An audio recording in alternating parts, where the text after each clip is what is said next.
ASR, এটা নিয়ে আজকে গোটা পশ্চিমবাংলা উতাল।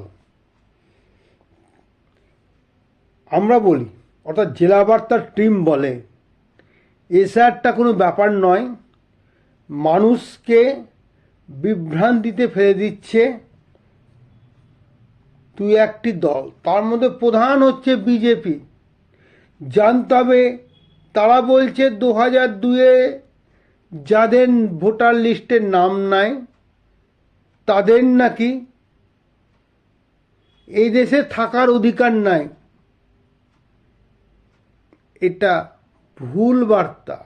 যারা বলছে ভুল বার্তা, হাওয়া গরম করছে। ভোট যখন পশ্চিমবাংলা বিধানসভা 26-এ কড়া নাড়ছে, কিছু রাজনৈতিক দল তাদের এই ভোট প্রক্রিয়াটাকে যাতে মানুষের মধ্যে ভীত সঞ্চার করতে পারে সে ব্যবস্থাটা করছে।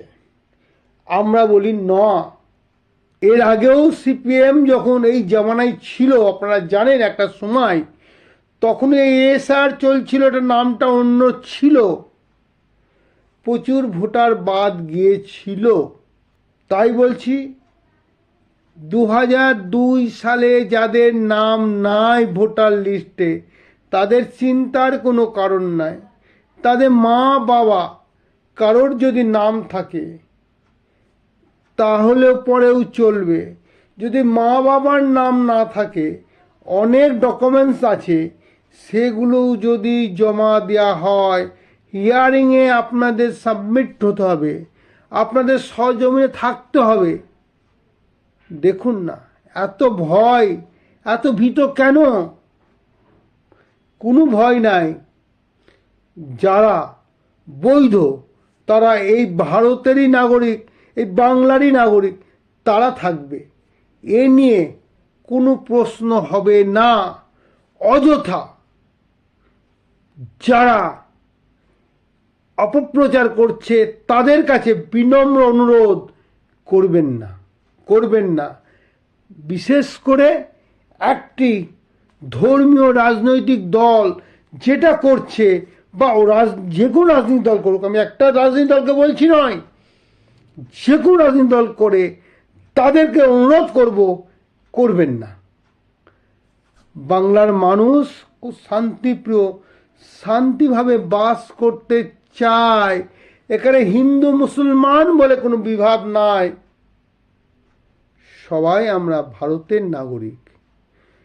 যদি তাদের বৈধ সমস্ত ডকুমেন্টস থাকে, অবশ্যই তারা ভারতের নাগরিক, পশ্চিম বাংলার নাগরিক। তাই বলি, অযথা মানুষকে বিভ্রান্তিতে ফেলবেন না। এটা জেলা বার্তার তরফ থেকে একান্তভাবে অনুরোধ করছি, করবেন না। রাজনীতিক জায়গায় যাক, মানুষ যারা আছে তাদেরকে স্বচ্ছন্দে বাঁচতে দিন। তাদের অধিকার আছে ভোট দেওয়ার। তাই বলি, এসআর চলছে, চলুক, এটাতে কোনো দ্বিমত নাই। কিন্তু এসআর নিয়ে যারা সুইসাইড করছে, বা যারা কেন সুইসাইড হচ্ছে, কেন করেন না, প্লিজ বুঝান।